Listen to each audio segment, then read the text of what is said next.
Brought to you by TechnoSpark 20 series smartphones.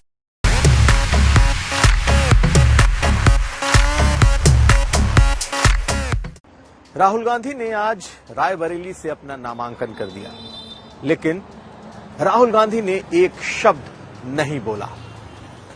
किसका यह फैसला है कि राहुल गांधी रायबरेली लड़े? आज हम आपको भीतर की बात बताएंगे। यह भी जानिए, क्या राहुल गांधी का रायबरेली से लड़ना और अमेठी छोड़ देना कांग्रेस के गले की हड्डी बन सकता है? क्या अमेठी अब बीजेपी के लिए एक खुले मैदान जैसा हो सकता है? आखिर अमेठी छोड़ने के बाद क्या है लोगों की राय? हम आपको ये भी दिखाएंगे।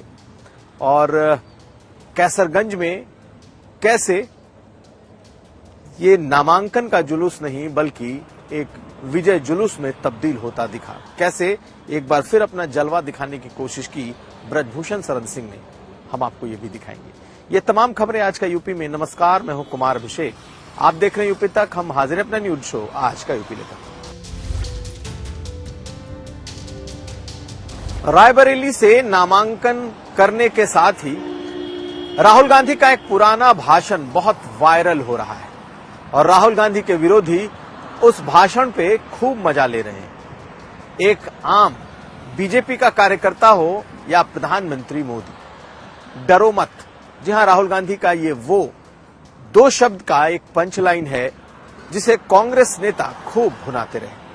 लेकिन आज जैसे ही राहुल गांधी के नाम का ऐलान रायबरेली से हुआ, वैसे ही राहुल गांधी का ये बयान एक बार फिर से चर्चा में आ गया। लोगों ने मीम बनानी शुरू कर दी, इस पर तरह तरह की प्रतिक्रियाएं आनी शुरू हो गईं और आखिर में प्रधानमंत्री मोदी ने अपने भाषण में डरो मत, भागो मत, इसको मुद्दा ही बना दिया।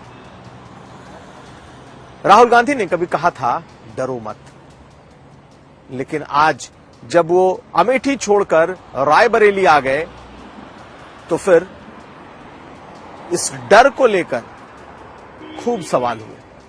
पहले प्रधानमंत्री मोदी ने किस तरीके से राहुल गांधी के उस डरो मत को आज उनके इस चुनाव से जोड़ दिया है, पहले उन्हें सुनिए। उनके सारे चेले चपाटे कह रहे थे अमेठी आएंगे, अमेठी आएंगे, लेकिन अमेठी से भी इतना डर गए, इतने डर गए, वहां से भागकर अब रायबरेली में खोज रहे हैं रास्ता। ये लोग घूम घूम कर सबको कहते हैं डरो मत। मैं भी आज उन्हें कहता हूं और बड़े जी भर के कहता हूं, अरे डरो मत, भागो मत। प्रधानमंत्री के इस बयान पर राहुल गांधी ने तो कुछ नहीं बोला। यूं तो राहुल गांधी आज रायबरेली आए, लेकिन रायबरेली में राहुल गांधी ने अपना नामांकन किया, पार्टी दफ्तर आए, कार्यकर्ताओं को हैंडवेव किया और उसके बाद निकल गए। राहुल गांधी ने एक शब्द आज अपने नामांकन के दौरान नहीं कहा। किसी तरह की कोई प्रतिक्रिया राहुल गांधी ने नहीं दी। हां, राहुल गांधी की तरफ से जरूर प्रियंका गांधी ने कुछ बातें कही और प्रियंका गांधी ने कहा कि वो बहुत खुश हैं कि उनके भैया यहां से चुनाव लड़ रहे हैं। आप प्रियंका गांधी को सुन लीजिए। रायबरेली को लेकर क्या कहेंगे आप? बहुत खुश हूँ, भैया यहाँ से लड़ रहे हैं, भैया के लिए खुश हूँ, रायबरेली के लिए भैया काम करेंगे, मैं भी काम करूंगा। तो मैम, आपको उम्मीद है यहाँ पे कि जो है अमेठी को लेकर दोनों में जीतेंगे, दोनों में जीतेंगे? आप लोग उम्मीद है? पक्का जीतेंगे। और रायबरेली को लेकर अब बीजेपी को एक नया हथियार मिल गया है। नया हथियार ये कि राहुल गांधी ने अमेठी छोड़ दी है, रायबरेली आ गए हैं और अब बीजेपी इसे ही मुद्दा बना रही है कि जिस डरो मत की बात राहुल गांधी कहते रहे, अब वो खुद डर गए और डर कर उन्होंने अमेठी छोड़ दी। लेकिन अमेठी का क्या सचमुच अमेठी को गांधी परिवार ने छोड़ दिया है? केएल शर्मा को उन्होंने अपना उम्मीदवार बनाया। 40 साल से पार्टी के और परिवार के वफादार माने जाते हैं। चुनाव कोई भी लड़ता रहा हो, पूरा मैनेजमेंट केएल शर्मा ही देखते रहे और इस बार ऐसी मजबूरी आई कि केएल शर्मा को ही अमेठी से चुनाव लड़ना पड़ रहा है। सुबह जब उनके नाम का ऐलान हुआ तो पत्रकारों ने जब उनसे पूछा तब वो पूरी तरीके से बचते नजर आए। वो कुछ बोलने की स्थिति में नहीं थे कि उन्हें चुनाव लड़ना है। आप उस तस्वीर को भी देखिए और उन्हें सुनिए, कैसे जब पत्रकारों ने पूछा कि आप यहां से चुनाव लड़ रहे हैं, आप ही का नाम आगे किया गया है, तो वो पूरी तरीके से बचते नजर आए और ये कह रहे थे उन्हें कुछ नहीं मालूम, वो नहीं जानते हैं। आप सुनिए पहले क्या कह रहे हैं केएल शर्मा। क्या ये मजबूरी का चुनाव है केएल शर्मा के लिए? क्या कहा है उन्होंने, आप भी देख लीजिए। हमारे रेजिडेंशियल में मत करिए, जब मेरे को आएगा मैं बताऊंगा। प्लीज रिक्वेस्ट प्लीज मेरे को आएगा सर, ये देखिए सर, ये देखिए सर, नाम आ गया, ये देखिए सर, अरे सर ऑफिशियल आ गया, ये काफी चल रहा सर आ गया, फेक नहीं है, नहीं मैं बात करूंगा जिनसे करनी है तभी तो मैं करूंगा।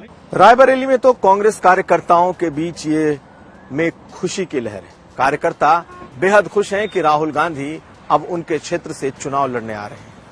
आज बड़ी तादाद में कांग्रेस पार्टी और समाजवादी पार्टी के कार्यकर्ता मौजूद थे और सब इस बात से खुश थे कि वो सीट जो कभी कांग्रेस और गांधी परिवार की परंपरागत सीट रही है, उसके सभी शीर्षस्थ नेता यहां से चुनाव लड़ते और जीतते रहे हैं।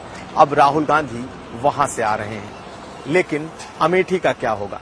क्या अमेठी को कांग्रेस पार्टी ने उसके अपने हाल पर छोड़ दिया है?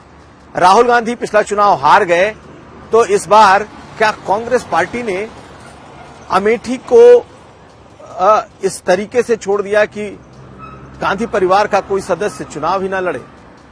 और राहुल गांधी के लिए तो अमेठी छोड़ना कांग्रेस के सिंपैथाइजर्स, कांग्रेस के चाहने वाले, कांग्रेस के समर्थकों के लिए तो जैसे वज्रपात हो गया।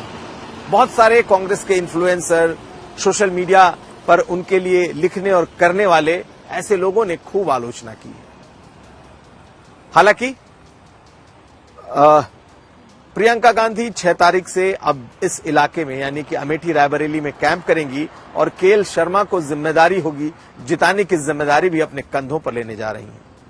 लेकिन एक तरीके से जो पॉलिटिकल पंडित हैं उनका मानना है कि कांग्रेस पार्टी ने अमेठी में गांधी परिवार का चेहरा नहीं उतारकर उन्होंने स्मृति ईरानी को वॉकओवर दे दिया है।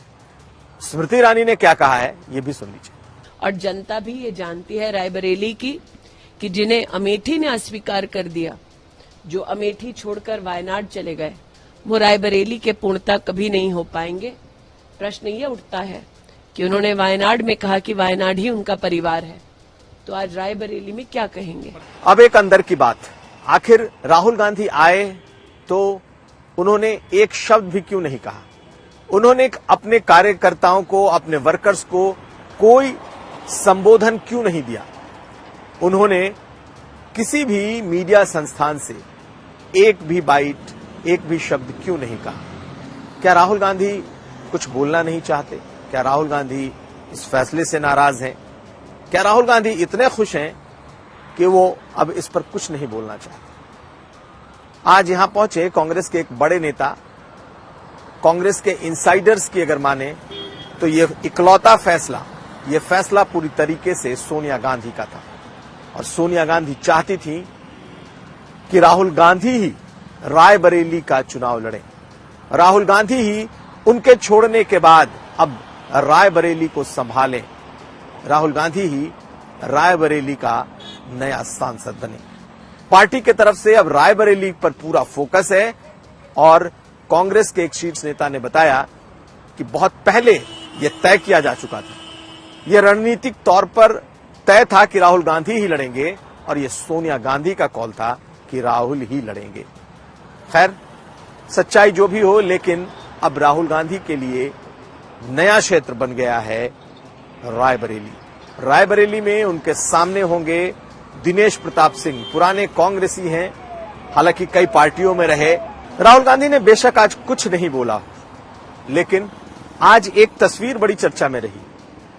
पूरा परिवार आज जब राहुल गांधी के इस नॉमिनेशन में पहुंचा, जिसमें सोनिया गांधी,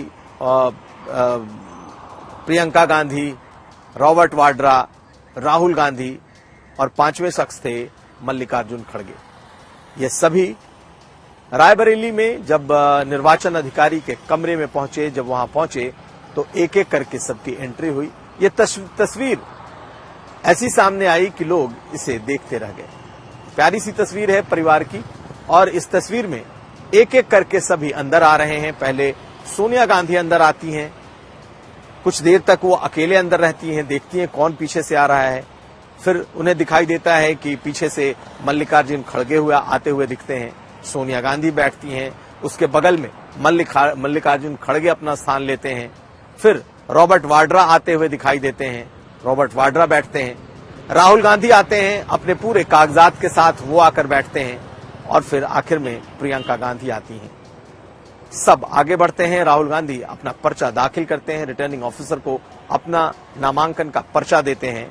और उसके बाद पूजा पाठ की वो तस्वीर देखिए, जो उनका केंद्रीय कार्यालय है, वहां नामांकन के बाद पूरा परिवार पहुंचता है और राहुल गांधी वहां भगवान गणेश की पूजा करते हैं। इन तस्वीरों को भी हम आपके लिए छोड़े जाते हैं। और आखिर में आज ब्रजभूषण शरण सिंह के बेटे करण भूषण सिंह का नामांकन। जी हां, करण भूषण सिंह का नामांकन भी आज बहुत ही जोरदार और बहुत ही फैनफेयर के साथ हुआ। करीब 100 गाड़ियों से ज्यादा का काफिला था। जब नामांकन के लिए पूरी तैयारी के साथ, पूरी शानो शौकत के साथ करण भूषण सिंह की ये सवारी निकली। जी हां, सबसे आगे और सबसे मुख्य मंच पर सबसे आगे चल रहे थे खुद ब्रजभूषण शरण सिंह। आप काफिले की इस तस्वीर को देखिए, भीड़ इतनी ज्यादा थी कि मंच पर खुद माइक लेकर पूरा हालात संभालते नजर आए ब्रजभूषण शरण सिंह।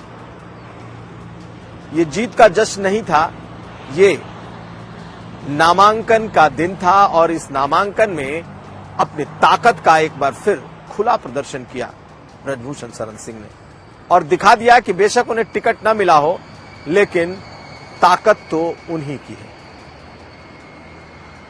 जिस दबदबा कायम रहेगा कि वो बात कर रहे थे, दबदबा कायम है। उन्हें तो टिकट बीजेपी ने नहीं दिया, लेकिन अपने दबदबे का एक बड़ा प्रदर्शन उन्होंने जरूर किया है। भीड़ इतनी बेकाबू थी कि खुद ही मंच पर वो संभालते और लोगों को संभालते नजर आए। आप इन तस्वीरों को देखिए, आपको अंदाजा लग जाएगा। लेकिन इन तस्वीरों के साथ आज कई ऐसे ट्वीट जो कि महिला पहलवानों के थे, एक एक कर सामने आने लगे। और उन महिला पहलवानों ने एक बार फिर बीजेपी को जमकर आड़े हाथों लिया। बेशक ब्रजभूषण शरण सिंह को टिकट नहीं मिला है, लेकिन उनके बदले उनके बेटे को टिकट दिया गया। और महिला पहलवानों ने यहां पर एक बार फिर बीजेपी सरकार को, बीजेपी को कटघरे में खड़ा किया। तो ये था आज का यूपी। हम कल फिर हाजिर होंगे। हमें दीजिए इजाजत। नमस्कार।